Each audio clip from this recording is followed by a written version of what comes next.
My name is Peter Wrinch, and I'm the Executive Director of Pivot Legal Society. Pivot is a social change organization that works out of the downtown east side and uses the law to create social change. So at Pivot we have an internship program where we see tons of students come through every year, and a number of those students are graduate students. So our interaction with graduate students, or my interaction primarily with graduate students, is through that, working with them in a number of different capacities.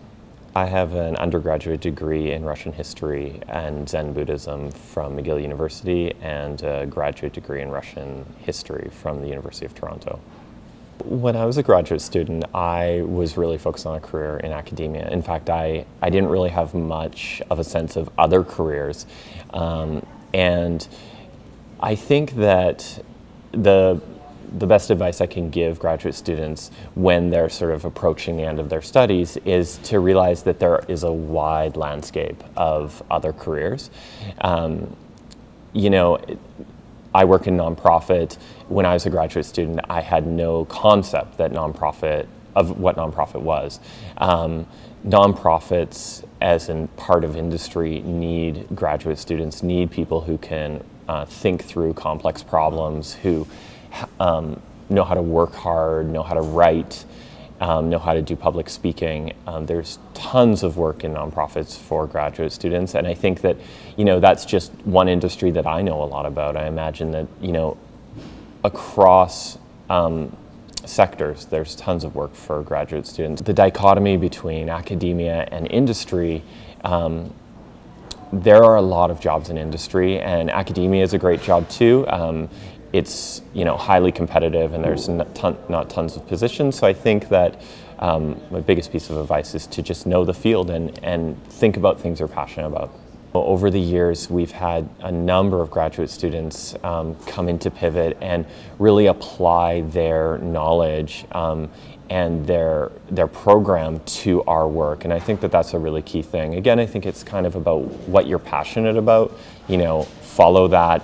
And for example, last semester we had a graduate student who was taking an independent study, much like I did when I was a graduate student, and he applied his research to a social outcome that we wanted at Pivot. And I think that when you're a graduate student, if you're thinking about what's next, one way to really get some real experience is to think about the work you're doing and apply it to a real world outcome.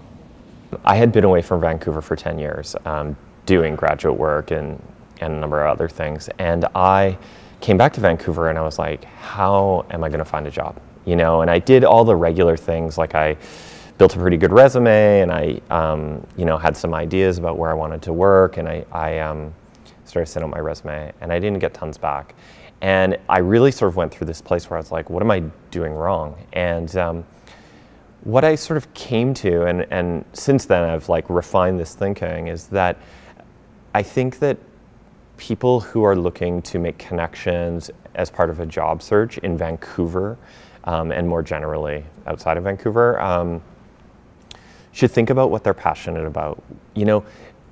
Identify a place you would want to work, or even a sector, a niche that you'd want to work in, and start making connections with those people. Go to where those people go. If it's nonprofit or even business, see if you can volunteer, see if you can get in the door. I mean, if you're someone who's diligent and works hard and has good ideas, if you end up in a place volunteering or offering your services for whatever it is, and you do a good job, people are going to you're going to rise to the top of their stack of resumes when it comes to hiring. So I really think it is about just having a real honest discussion with yourself about where would I want to see myself, and go and find that place. The biggest challenges for people looking for jobs, from an employer's perspective, I see tons of resumes. I probably see 1,000 resumes a year. And how do you stand out to an employer when they've got a stack of 1,000 resumes? And I think that there's a few ways, but for me, as someone who is looking to employ people, something on the resume that stands out. I mean, this idea that I have a UBC degree, and is that enough? Well, there's a lot of people with a UBC degree, you know, and so how do you stand out? I mean, one I already talked about is getting in the door some way through volunteering or whatever. But if you're just working off your resume, think about ways of making your resume stand out, whether it's interesting, hobbies. I mean, there's a fine line between being like, ending up having a resume that sort of is a bit tacky maybe. Over the years, I've seen things like, you know, under skills and interests, which like is a section that you can take a bit of liberty with on your resume. One guy who we ended up hiring for an internship said how he enjoyed making a very specific pasta dish.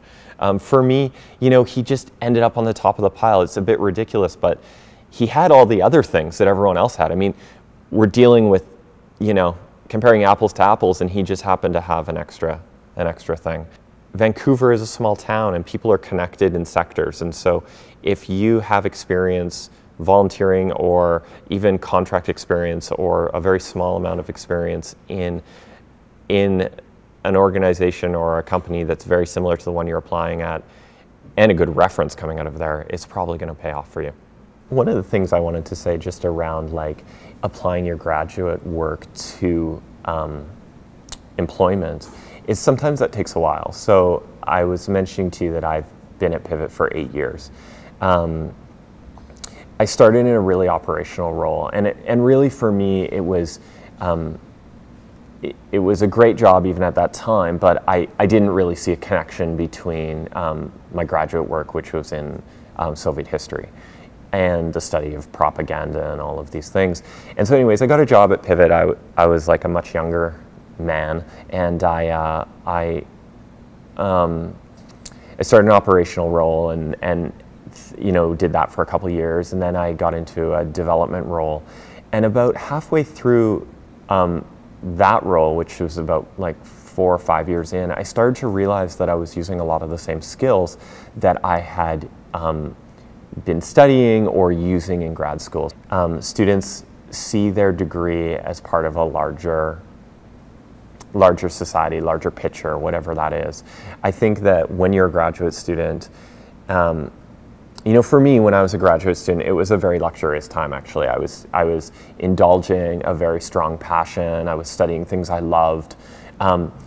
You know, now looking back on it, I think that that was great. And I think that if people are following their passion, that is a good thing, and good things will happen to them.